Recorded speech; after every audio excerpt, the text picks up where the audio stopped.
Dua unit jet ski ditemukan dalam kondisi hancur di pantai Watu Klotok Klungkung pada Minggu, tanggal 30 Maret tahun 2025.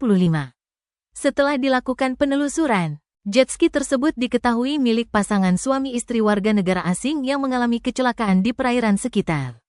Kapolsek Klungkung, Kompol Iwayan Sujana mengungkapkan bahwa kedua jet ski tersebut telah berada di pantai sejak Jumat, tanggal 28 Maret tahun 2025. Warga setempat pertama kali menemukan bangkai jet ski tersebut sekitar pukul 8 WITA. Dari hasil penyelidikan, jet ski itu milik Antoni dan istrinya yang mengalami insiden saat perjalanan dari Nusa Penida menuju Sanur Denpasar. Kejadian bermula ketika pasangan tersebut berangkat dari Nusa Penida pada Jumat menuju Pelabuhan Sanur. Saat melintas di perairan selatan Watu Klotok, ombak besar menghantam jet ski yang dikendarai istri Antoni hingga terbalik. Antoni yang berusaha menolong justru mengalami kejadian serupa, sehingga keduanya terpaksa berenang ke daratan. Setelah berhasil mencapai pantai, pasangan WNA tersebut segera menghubungi pemandu wisata mereka.